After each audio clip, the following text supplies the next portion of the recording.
سر کل ہم نے انڈس ویلی سویلائزیشن کا انٹروڈکشن ڈیٹیل میں دیکھا تھا، اور وہ انٹروڈکشن جن ہیڈنگز پر کنسسٹ کرتا تھا وہ تھا discovery and evolution of the Indus Valley Civilisation. Today we are discussing in detail the Indus Valley Civilisation further points. تو جو سب سے پہلے پوائنٹ آتا ہے انڈس ویلی سویلائزیشن میں وہ یہ ہے کہ انڈس ویلی سویلائزیشن میں جو سب سے ایکسٹریم پیریڈ رہا ہے کہ مطلب جس کو ہم کہہ سکتے ہیں کہ بہت زیادہ گروئنگ پیریڈ تھا، جو گروتھ والا پیریڈ تھا، وہ ان کا سٹارٹ ہوتا تھا 2600 BC سے 9000 BC تک. ٹھیک ہے، اور اس پیریڈ کو کیوں ایکسٹریم پیریڈ کہا جاتا ہے؟ کیونکہ اس دوران ان کی بہت زیادہ گروتھ ہوئی ہر لحاظ سے. تو ہر ایک سیپشن سے جو ان کی گروتھ ہوئی، ان میں سب سے پہلے جس فیکٹ کو ہم ڈسکس کرتے ہیں وہ ہے پاپولیشن. اس ٹائم میں بھی انڈس ویلی سویلائزیشن میں جو پاپولیشن کا ایک ایسٹیمیشن لگایا گیا تھا کہ ان کی پاپولیشن ہو سکتی اس ٹائم میں بھی، تو وہ 50 سے 60,000 لاکھ کے راؤنڈ اباؤٹ ہے، اور یہ بہت زیادہ ایک پاپولیشن ہے اس ٹائم کے حساب سے. تو یہ ایک ان کا سب سے پہلا فیکٹر ہوا جس کی وجہ سے انہیں ایکسٹریم پیریڈ کہا جاتا تھا انڈس ویلی سویلائزیشن کو 2600 BC سے 1900 BC تک. ٹھیک ہے، اور اس کے بعد جو ہم جس فیکٹر کو ڈسکس کرتے ہیں انڈس ویلی سویلائزیشن کو، کتنی پرانی سویلائزیشن ہونے کے باوجود ہم انڈس ویلی سویلائزیشن کو بہت وائڈلی اسٹڈی کرتے ہیں، بہت وائڈلی ریڈ کرتے ہیں. تو اس کا سب سے جو اہم پرسپشن تھا وہ یہی ہے کہ وہ ایک ماڈرن سویلائزیشن ہے. ٹھیک ہے، ماڈرن سویلائزیشن سے پہلے ہم انڈس ویلی سویلائزیشن کے ریلیجن کو ڈسکس کر لیتے ہیں. کہ جیسا کہ میں نے آپ کو اپنے پہلے پریویس لیکچر میں بھی بتایا تھا کہ جو ماڈرن سویلائزیشن ہے، انڈس ویلی سویلائزیشن ہے، اس کی جو موسٹلی سائٹس ڈسکور کی گئی تھی وہ پاکستان اور انڈیا میں ڈسکور ہو گئی تھی. تو پھر اس بات سے ایک چیز بڑی کلیئرلی آپ اندازہ لگا سکتے ہیں کہ کیوں جب ظاہر سی بات ہے پاکستان اور انڈیا کا ریفلیکشن ہو تو پھر ان کے مذہب کا بھی ریفلیکشن وہاں پہ نظر آتا ہے. تو لیکن جو زیادہ ریلیجن کا ریفلیکشن نظر آتا ہے وہ ہے ہندوازم اینڈ بدھزم. حالانکہ یہاں پہ ایک کوشچن ارائز ہوتا ہے کہ بدھزم تو انڈس ویلی سویلائزیشن کے بعد کا ایک ریلیجن ہے، تو پھر کیسے؟ تو کچھ زیادہ ڈیٹیلنگ کے ساتھ یا کچھ زیادہ تو نہیں ریفلیکشن نظر آتی ہے بدھزم کی انڈس ویلی سویلائزیشن میں، لیکن ان نظر ضرور آتی ہے تھوڑی بہت. ان کی جو ریفلیکشن ہے وہ ان کی جو بت ہیں ان سے نظر آتی ہے. لیکن جس مذہب کا اسٹرانگلی افیکٹ نظر آتا ہے انڈس ویلی سویلائزیشن میں وہ ہے ہندوازم. اور وہ اس لیے کہا جاتا ہے کہ جب ڈسکوری ہوئی تھی انڈس ویلی سویلائزیشن کی تو وہاں پہ بریڈ لاشیں ملی تھی، اور پھر اسے آئیڈیا لگایا گیا کہ انڈس ویلی سویلائزیشن میں جس مذہب کا، جس ریلیجن کا اسٹرانگ افیکٹ ہے وہ ہندوازم ہے. کیونکہ آل وی نو ویری ویل کہ ہندوازم میں ہی مرنے کے بعد لاشوں کو جلایا جاتا ہے. تو یہ کنسیپٹ پھر جب دیکھا گیا تو پھر یہ ایک آئیڈیا لگایا گیا کہ ہندوازم کا اسٹرانگ افیکٹ نظر آتا ہے. پھر اس کے بعد بدھزم کا اس لیے کیونکہ ان کی جو بت ہیں ان سے. پھر اس کے بعد کیونکہ ہم یہ بھی مانتے ہیں کہ جو آریان ہے جو کہ ایک ہندو مذہب ہے انڈیا میں 1500 سے 1400 BC کے دوران، اس ٹائم پیریڈ کے دوران آیا. تو اس سے کیونکہ یہ اس لیے ہے کہ جو انڈس ویلی سویلائزیشن کے لوگ تھے یا اس کا ریفلیکشن نظر آتا تھا، تو پھر اس آریان میں بھی یہ وہ ایک ریفلیکشن مذہب کی نظر آتی ہے کہ مطلب آریان کو ہم کنیکٹ کر سکتے ہیں ان کے ریلیجن کو انڈس ویلی سویلائزیشن سے. لیکن کچھ ہم کنفرمیشن کے ساتھ نہیں بول سکتے. جو ہسٹورینز وہ کہتے ہیں کہ ہم اس کو کچھ کنفرمیشن نہیں دے سکتے کہ کیا یہ واقعی میں ان کا جو ریلیجن تھا وہ ہندوازم تھا، بدھزم تھا یا کوئی اور ریلیجن تھا. یہ جسٹ ایک فیکٹ کے بیس پر کچھ اسٹیٹمنٹس ہیں جو ہم دے رہے ہیں، لیکن کنفرمیشن کہتے ہیں ایک چیز کنفرمڈ ہوتی ہے 100%، وہ یہ نہیں ہے. ہو بھی سکتی ہے اور نہیں بھی ہو سکتی ہے. تو اس کے بعد اگر ہم انڈس ویلی سویلائزیشن کی بات کرتے ہیں کہ کیوں زیادہ فیمس ہوئی، تو اس کے سب سے جو بگ ریزن کنسیڈر کی جاتی ہے وہ اس کا آرکیٹیکچر ہے. جو آرکیٹیکچر ہوتا ہے کسی بھی سویلائزیشن کا بہت وائٹل رول ادا کرتا ہے، کیونکہ اس سے ایک پوری سویلائزیشن کا لیونگ سٹائل، اس کا جو ڈفرینٹ میتھڈز ہیں سسٹمز کے، وہ ایک نظر آتے ہیں، ان میں ریفلیکشن نظر آتی ہے. تو اس لیے یہ جو پوائنٹ ہے یہ بہت امپورٹنٹ ہے، جو کہ سویلائزیشن میں انڈس ویلی سویلائزیشن کو سمجھنے میں بہت اہم ہے. ٹھیک ہے, تو کس بیس پر ہم انڈس ویلی سویلائزیشن کو ماڈرن سویلائزیشن بھی کہتے ہیں؟ تو وہ اس کا جو سب سے پہلا پوائنٹ ہے وہ ویئر ہاؤسز ہیں. ویئر ہاؤسز مین گودام. جب ہسٹورینس نے ڈسکوری کی تھی انڈس ویلی سویلائزیشن کی, تو انہوں نے کہا کہ وہاں کے رہنے والے لوگ بہت زیادہ ہیپلی تھے. اور ہیپلی کس بیس پر انہوں نے کہا تھا؟ کیونکہ انہوں نے ان کے جو ویئر ہاؤسز سے ان سے ایک آئیڈیا لگایا. اور وہ آئیڈیا کس طرح لگایا؟ انہوں نے کہا کہ جو وہاں کے رہنے والے لوگ تھے نا, ان کا جو بجٹ تھا وہ سرپلس میں جا رہا تھا. حالانکہ شاکنگ یہ چیز ہے کہ ہمارا بجٹ اب ڈیفیشنسی میں جاتا ہے. ٹھیک ہے نا, تو لیکن ان کا بجٹ ہمارا ڈیفیشٹ میں اس وقت ہے, لیکن ان کا سرپلس میں تھا. تو کیونکہ وہ ان کا جو غلہ تھا وہ پورا ان کا یوٹیلائز ہونے کے بعد جتنا ان کو ضرورت تھی اس کے بعد وہ بچ جاتا تھا, تو وہ اپنے ویئر ہاؤسز میں اس کو سٹور کرتے تھے. تو اس بیس پر وہ کہتے ہیں کہ وہ بہت زیادہ خوشحال لوگ تھے. کیونکہ اور خوشحالی کی ان کی دوسری انہوں نے یوز کیا کہ انہوں نے ماڈرن ویئر ہاؤسز بھی بلڈ کر رکھے تھے تب کے, جو کہ آج کا کانسیپٹ ہے, آج ہم لوگ اس کو بلڈ کرتے ہیں. اب اس کے بعد جو ہم اس کی ماڈرن ہونے کی جو سیکنڈ پوائنٹ ہے وہ ہے ان کے تہہ خانے.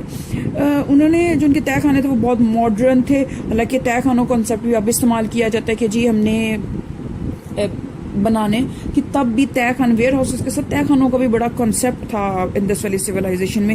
اس کے بعد ان کا جو ہم بات اگر کریں گے ان کے سٹیز کی, تو ان کے جو سٹیز تھے ان میں جو ان کا سیوریج کا سسٹم دیکھنے کو ملا وہ بہت ویل ڈیولپڈ ماڈرن تھا. ان کی جو گھر کے فرش تھے وہ بہت ویل ڈیولپڈ تھے, جیسے کہ اب ایک ماڈرن ایرا میں ہم لوگ اس کو بلڈ کرتے بالکل ویسے ہی تھا ان کا. تو اس کے بعد جو ان کا ایک اور چیز دیکھنے کو ملی تھی وہ تھا ان کے well planned cities. Well planned cities میں ایک اور چیز تھی کہ جو 80 سے 19% لوگوں کے گھر تھے وہ ایک ہی سائز میں تھے. تو اس سے ہم اس چیز کا بات کا یہ لگا سکتے ہیں اندازہ کہ وہ لوگ ایک پلان کے تحت انہوں نے اپنی سٹیز کو بلڈ کیا تھا. یہ نہیں تھا کہ کوئی ارریگولر وے میں بلڈ کر لیے, نہیں. تو ان کی اس چیز سے بھی ان کی ماڈرن سویلائزیشن کی ریفلیکشن ہوتی ہے. حالانکہ ہم آج اگر کسی گاؤں میں چلے جائیں تو ہمیں اتنی زیادہ ایک سائز میں نہ تو گھر ملتے ہیں, نہ وہ ایک پلانٹ کے ساتھ سیوریج سسٹم, ڈرینیج سسٹم, یہ سب کچھ ملتا ہے. تو اس کے بعد جو ان کا ایک سیوریج سسٹم تھا اس میں وہ پراپر جو ان کا باتھ روم سسٹم تھا وہ بڑا ایک ویل ڈیولپ تھا, جو کہ ان کا سسٹم وہ پورا ایک جیسے کہتے ہیں نا انہوں نے ایک سسٹم سیٹ اپ کیا ہوا تھا کہ جو سب لوگوں کے گھروں کا جو سیوریج سسٹم ہے وہ ایک پائپ کے تھرو جانا, پھر بعد میں وہ آؤٹ آف دا سٹی یا آؤٹ آف دا کالونی یا کچھ بھی وہاں پہ جا کے وہ اس نے گرنا ہے, اور وہ ایک پورا ایک سسٹم دیا ہوتا ہے جو کہ آج کے زمانے میں ہمیں دیکھنے کو ملتا ہے. پھر اس کے علاوہ ہم جس کی بات کرتے ہیں ان کی ڈمپس جو انہوں نے اپنے شہر کے باہر ڈیولپ کیے ہوئے تھے کہ ہم اس میں پورے وہ شہر کا کوڑا کرکٹ اکٹھا ہوتا تھا. تو یہ سب چیزیں ان کے ماڈرن سویلائزیشن کو ریفلیکٹ کرتی ہیں. پھر اس کے علاوہ جو ہسٹورینس نے ڈسکور کیا تھا جب انڈس ویلی سویلائزیشن کو, تو اس میں جو میں نے آپ کو پہلے بھی اپنے پریویس لیکچر میں بتایا تھا کہ جو ان کا مونچدوڑو اور ہڑپا کا ان کا جو ان کی وہ جو ایک انفراسٹرکچر تھی, تو وہ انفراسٹرکچر میں جو اینٹیں استعمال ہوئی تھیں وہ بڑی ایک نا سائز کی استعمال ہوئی تھی کہ وہ کوئی ارریگولر نہیں تھی کہ کسی سائز اینٹ کا سائز کچھ اور ہو تو کسی اینٹ کا سائز کچھ اور نہیں. ان بڑے ایک سائز ایک میجرمنٹ کے ساتھ تھی. تو اس سے بھی ہم ایک چیز کا اندازہ لگاتے ہیں کہ اس دور میں بھی میجرمنٹ کا میتھڈ استعمال ہوتا تھا. ٹھیک ہے نا, تو میجرمنٹ کا جو میتھڈ استعمال ہوتا تھا پھر اس بیس پر وہ انہوں نے اپنی گھروں کو بلڈ کیا, جو ان کا انفراسٹرکچر ہے وہ بلڈ کرتا ہے. ٹھیک ہے.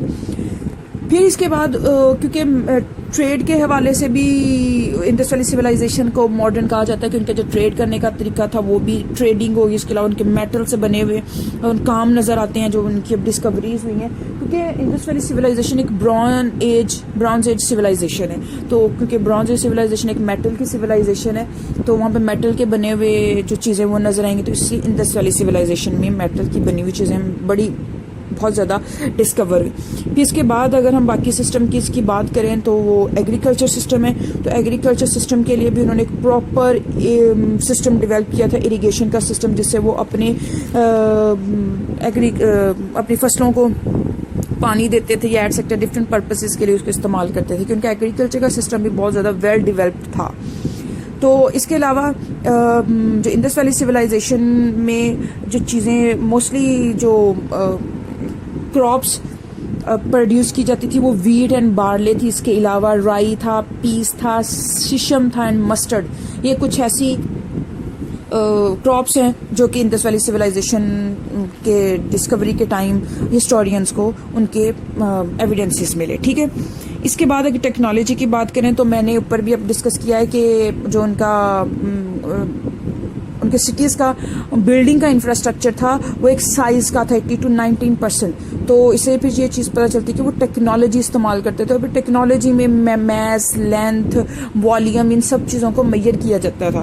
اور ان میجرمنٹ کے لیے جو ڈفرینٹ اسکیلز استعمال کیے جاتے تھے وہ اسکیلز تھے اسٹریٹیا جو کہ سافٹ اسٹون ہے. اب وہاں پہ یہ تو نہیں نا کہ کچھ اسکیلز کچھ جیسے آج ہم بناتے ہیں ویسے نہیں, استعمال تو ڈفرینٹ اسٹونز ہی ہوتے تھے اسکیلز کے لیے, اسکیلز کے طور پر جو کہ میئر کرتے تھے سب چیزوں کو. تو وہ ڈفرینٹ جو اسٹونز استعمال کیے جاتے تھے اسکیلز کے طور پر, اسٹریٹیا جو ایک سافٹ اسٹون ہے, یونیکارن ہے جو کہ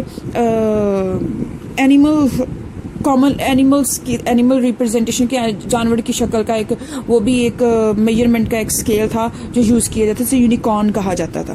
تو اسے یہ بھی کہا جاتا ہے کہ جیسے آج کے دور میں ایک اسکیل استعمال ہوتا ہے تب بھی استعمال ہوتے تھے. ٹھیک ہے.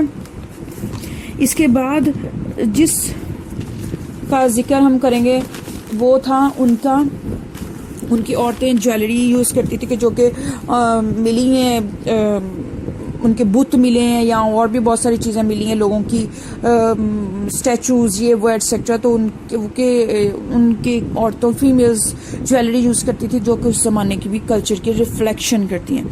یہ تمام کی تمام باتیں تو ہوگی انڈس ویلی سویلائزیشن کے بارے میں کہ انڈس ویلی سویلائزیشن کو کیوں انڈس ویلی سویلائزیشن کہا جاتا ہے اور انڈس ویلی سویلائزیشن کو اتنا یاد بھی کرنٹ کیوں وائڈلی اس کو ریڈ کیا جاتا ہے. تو وہ ماڈرن سویلائزیشن ہے اس لیے اس کو اتنا زیادہ ڈسکس کیا جاتا ہے. تو اس کے بعد ہم بات کر لیتے ہیں کہ جو انڈس ویلی سویلائزیشن ہے وہ کتنی کنٹریبیوشن کرتی ہے ماڈرن ڈے سویلائزیشن میں. تو وہ فالوئنگ ایک پوائنٹس ہیں وہ میں آپ کو بتا دیتی ہوں. تو وہ فرسٹ ون ہے اریگیشن, سیکنڈ ہے یوز آف برکس, تھرڈ ہے پلمبنگ, فورتھ ہے سوشل اسٹرکچر, ففتھ ہے کاٹن کلوتھنگ, سکستھ ہے use of seals and symbols, seventh ہے domestication of animals, and last ہے use of clay and metal for art and craft. یہ وہ تمام facts ہیں جس کو میں نے پہلے آپ کو ڈیٹیل میں سمجھایا کہ کس بیس پر انڈس ویلی سویلائزیشن کو ماڈرن سویلائزیشن کے طور پر یاد بھی کیا جاتا ہے, ڈسکس کیا جاتا ہے, کیونکہ وہ سویلائزیشن اس زمانے کے جو میتھڈس تھے وہ آج بھی یوز ہوتے ہیں. تو حالانکہ وہ بہت پرانی سویلائزیشن 5000 ایئرز اگو کی سویلائزیشن ہے. تو یہ وہ فالوئنگ پوائنٹس ہیں جو کہ انڈس ویلی سویلائزیشن کے ماڈرن ڈے سویلائزیشن کے ساتھ کنٹریبیوشن کرتے ہیں. تو وہ اریگیشن ہو گیا, یوز آف برکس ہے, پلمبنگ ہے, سوشل اسٹرکچر ہے, کاٹن کلوتھنگ ہے, use of seals and symbols, domestication of animals ہیں. یہ سارے ایک پوائنٹس ہیں. ٹھیک ہے. پھر اس کے بعد اگر ہم جس بات کر لیتے ہیں کہ انڈس ویلی سویلائزیشن کی ڈکلائن کی at the end of this lecture ہم ڈسکس کر لیتے ہیں ڈکلائن پیریڈ جو, ٹھیک ہے, جو کہ 1600 BC کا ہے. ٹھیک ہے. لیکن یہاں پہ کچھ نا جو ایویڈنسز ملتے ہیں نا ڈکلائن انڈس ویلی سویلائزیشن کے ڈکلائن کے وہ کنفرم نہیں ہے. ڈفرینٹ ہسٹورینز ڈفرینٹ پرسیپشنز دیتے ہیں. تو ان میں سے جو ڈفرینٹ پرسیپشنز ہیں وہ میں آپ کو بتا دیتی ہوں. کسی نے کہا کہ سیلاب کی وجہ سے انڈس ویلی سویلائزیشن کا اینڈ ہوا, ڈکلائن ہوا. کسی نے کہا, کسی ہسٹورین نے کہا کہ وہ زلزلے کی وجہ سے ہوا.